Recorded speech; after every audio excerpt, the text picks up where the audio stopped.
వృశ్చిక రాశి వారికి 21వ తారీఖు జాన్యువరి నెల 2025 నుండి 31వ తారీఖు జాన్యువరి నెల 2025 వరకు ఈ గోచార ఫలితాలు ఏ విధంగా ఉన్నాయో తెలుసుకునే ప్రయత్నం చేద్దాము. ఇక్కడ ఈ వృశ్చిక రాశి వారికి ద్వితీయ తృతీయ స్థానాలలో బుధుని యొక్క సంచారం జరుగుతోందండి. ద్వితీయ స్థానంలో ఒక 3 రోజుల పాటు సంచారం చేస్తూ ఉన్నారు. 8 రోజుల పాటు తృతీయ స్థానంలో సంచారం చేస్తూ ఉన్నారు. బుధుడు తృతీయ స్థానంలో సంచారం చేస్తూ ఉన్నారు. ఇక్కడ 2వ స్థానంలో సంచరించేటటువంటి 2 రోజులు కుటుంబంలో ఆహ్లాదమైన పరిస్థితి, కొంచెం ఆదాయం బాగుండటము, కుటుంబంలో చాలా ఆహ్లాదకరమైన వాతావరణము, మాటలో సౌమ్యత ఇవన్నీ గోచరిస్తూ ఉన్నాయి. 8 రోజులు మాత్రం మూడవ స్థానంలో అంటే మకరంలో సంచారం చేస్తున్నారు. ఆ 8 రోజులు మాత్రం మనకు అనుకూలమైన ఫలితములను ఇవ్వజాలరు. ఎవరి యొక్క సపోర్టు ఉండదు. వాడు ఏదో రకంగా తప్పించుకుంటూ ఉంటారా కానీ మీకు మనస వాచ కర్మణ అదే ఆఫీసులో కావచ్చు, ఉద్యోగ స్థలంలో కావచ్చు తప్పించి తిరుగుతారు కానీ మీకు అనుకూలంగా ఎవరు కూడా ప్రవర్తించరు. ఈ విధమైన ఫలితాలన్నీ బుధుని వల్ల కలుగుతూ ఉన్నాయి. అట్లాగే తృతీయ స్థానంలో రవి యొక్క సంచారం అంటే మకరంలో రవి యొక్క సంచారం జరుగుతోంది. అందుచేత మకరంలో 3వ స్థానంలో సంచారము ఈ వృశ్చిక రాశి వారికి చాలా శుభప్రదమైనటువంటి ఫలితాలన్నీ వస్తూ ఉన్నాయి. ఇక్కడ మీకు అందరి యొక్క సహాయ సహకారాలు మనస వాచ కర్మ లభిస్తూ ఉంటాయి. ఇందాక బుధుడి వల్ల మనకి అది కలగలేదు, అవన్నిటినీ ఈయన కవర్ చేసుకుంటూ వస్తారు. సూర్య భగవానుడు దాని తోడు ఆరోగ్యాన్ని బాగా పరిరక్షిస్తూ ఉంటారు. మీకే కాదండి, మీ కుటుంబంలో సభ్యులకు అందరికీ కూడా ఈ 3వ స్థానంలో రవి సంచారం జరిగేటప్పుడు అంటే చిన్నపిల్లలకి వాళ్ళకి వర్తించదండి. మీ మీద డిపెండ్ అయ్యి ఉన్నటువంటి వారందరికీ కూడా వారికి ఈ రకమైనటువంటి ఆరోగ్య విషయంలో సూర్య భగవానుడు సహకరిస్తాడు. ఈ విధమైన ఫలితాలన్నీ కూడా తృతీయ స్థానంలో రవి వల్ల కలుగుతూ ఉన్నాయి. ఇకపోతే చతుర్థ పంచమ స్థానాలలో శుక్రుని యొక్క సంచారం జరుగుతోందండి. చతుర్థ స్థానంలో ఒక 8 రోజుల పాటు, అట్లాగే పంచమ స్థానంలో ఒక 3 రోజుల పాటు సంచారం చేస్తూ ఉన్నారు. ఈ 4, 5 స్థానాల్లో శుక్రుని యొక్క సంచారం మాత్రం అత్యంత శుభప్రదమైనటువంటి ఫలితాలన్నీ ఇస్తూ ఉంటారు. ఇక్కడ ఇక లలిత కళల్లో ఏదైనా ప్రవేశం ఉన్నట్టయితే వారందరికీ కూడా చాలా ప్రోత్సాహకరంగా ఉంటుంది. అలాగే సినిమా రంగంలో వారికి, టీవీ రంగంలో ఉన్నటువంటి వారికి, సోషల్ మీడియాలో ఉన్నటువంటి వారికి అందరికీ కూడా అనుకూలమైనటువంటి పరిస్థితిని శుక్ర భగవాను ప్రసాదిస్తూ ఉన్నారు.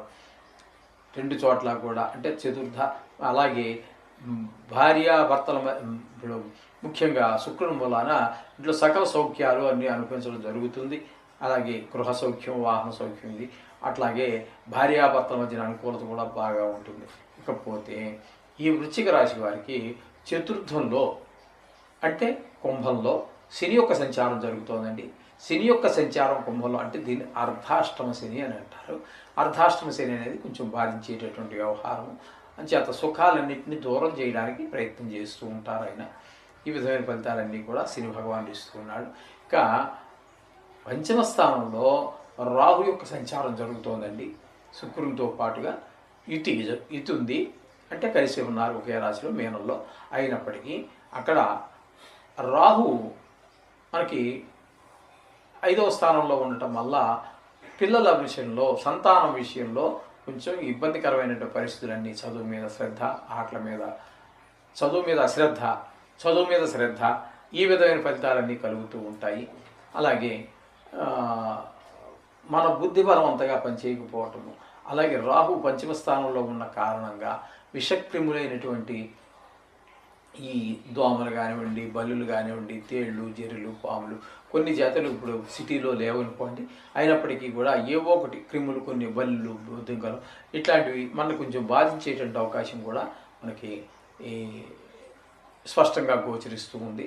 అలాగే పంచమంలో రాహు ఉన్నప్పుడు ఆయనతో పాటుగా ఈ విషక్రిములే కాకుండా అంతఃశత్రువులైనటువంటి కామ, క్రోధ, లోభ, మోహ, మద, మాత్సర్యాలు ఉన్నాయి చూసారా.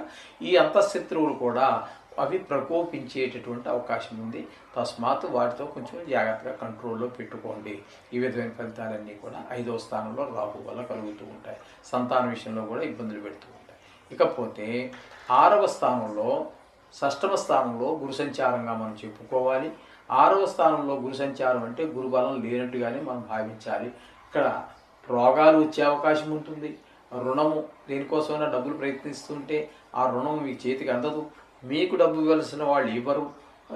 ఇట్లా కొంచెం అపకీర్తి, అలాగే ఎవరితో ఏం మాట్లాడితే ఏ గొడవ వస్తుందో తెలియకుండా మీరు ఒక్కగా మంచిగా మాట్లాడినా కూడా అవతల వాళ్ళు దాన్ని వేరే రకంగా అర్థం చేసుకుని అపార్థాలు చేసుకుని ఆ విధంగా కలహం వచ్చే అవకాశం కూడా ఉంటుంది.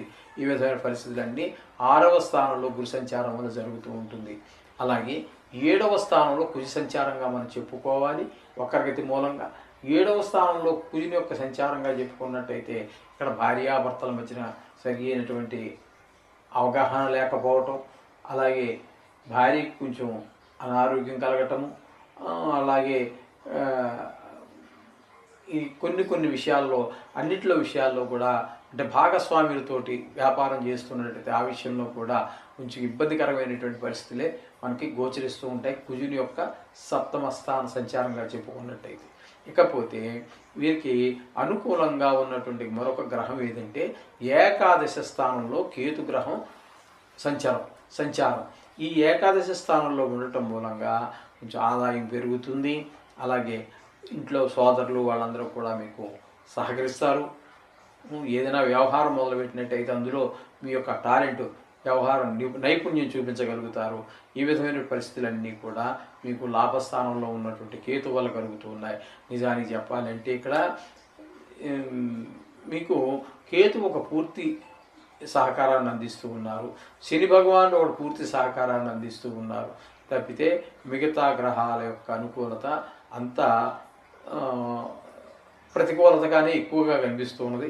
అందుచేత ఈ వృశ్చిక రాశి వారు కూడా తగిన జాగ్రత్తలు తీసుకోండి. ఏదైనప్పటికీ దీని మీదే పూర్తిగా ఇది మీ యొక్క జాతకం అని చెప్పేసి అనుకోకండి. ఇది రాశిగతమైనటువంటిది. నిష్ణాతులైనటువంటి వారి చేత కానీ లేదా మా దగ్గర కూడా సౌకర్యం ఉన్నది. ఆ పూర్తి జాతకాన్ని రాయించుకోండి. దీన్ని అనుసంధానం చేసి చూసుకున్నట్టయితే చక్కటి ఫలితాలు మీకు కలుగుతాయి. అందులో ఎటువంటి సందేహం లేదు. అందుచేత మీరు కొన్ని గ్రహాల అనుకూలతలు, ప్రతికూలతలు ప్రతి మనిషికి ఉంటాయి. అందుచేత మీరు నవగ్రహాలకు సంబంధించి ఇంతవరకు మనం చాలాసార్లు చెప్పుకున్నాం. శ్లోకాలు కావచ్చు, గాయత్రి కావచ్చు, కవచం కావచ్చు. కవచం అనేటటువంటిది ఎప్పుడు చదువుకోవాలి అంటే అది పల్లా గ్రహం వల్ల మనకి ఈ అనారోగ్యం వచ్చింది అని తెలిసినప్పుడు ఆ గ్రహానికి సంబంధించినటువంటి కవచం, ఆ సమయం ఎంతకాలం అయితే ఆ గ్రహం ఉంటుందో ఆ సమయం అంతా కూడా ఆ గ్రహానికి సంబంధించినటువంటి ఆ కవచం అనేటువంటి చదువుకోవాలి. మొత్తంగా జనరల్గా చెప్పాలి అంటే ఈశ్వరాభిషేకం కావచ్చు, సుందరకాండ పారాయణ కావచ్చు, విష్ణు సహస్రనామ పారాయణ కావచ్చు, ఇంకా అనేకం చాలామంది పెద్దలు చెప్పారు. ఈ మధ్యకాలంలో మేము కూడా చెబుతూనే ఉన్నాము. చిన్న గుడులు, జీర్ణమైపోయిన గుడులు, ఏదో భక్తి కొద్దీ అప్పుడు కట్టేశాడు ఆయన, పాపం అప్పో చేసి ఇతరుల యొక్క సహాయ సహకారాలతో తదుపరి ఎవరు పట్టించుకోవట్లేదు. ఆ దేవుడి గుడికి రోజు నిత్య దీప నైవేద్యాలు జరగట్లేదు. అటువంటి వాటికి మీ యొక్క చేయూతని ఇవ్వండి. ధన రూపేణ, వస్తు రూపేణ ఏదో ఒకటి చెయ్యండి. చేస్తే ఆ దేవుడి యొక్క అనుగ్రహంతో పాటు నవగ్రహ దోషాలు కూడా పోయి మీకు యొక్క జీవితం మోక్షానికి కూడా చాలా ఒక దారి ఏర్పడుతుంది. అందులో ఎటువంటి సందేహం లేదు. అంచేత చక్కగా మీరు మనం చెప్పినటువంటి పరిష్కారాల్లో ఏది మీ వల్ల అయితే దాన్ని చేసుకోండి. కానీ ఒక్క 2 నిమిషాలు 3 నిమిషాలు ఖచ్చితంగా మీ పూజలో ఈ నవగ్రహాల గురించి దాన్ని ప్రత్యేకించి దానికోసం కేటాయించి చేసుకున్నట్టయితే ఆ దోషాల తొలగి మీకు సర్వసౌఖ్యాలు లభిస్తాయి. శుభం భూయాత్.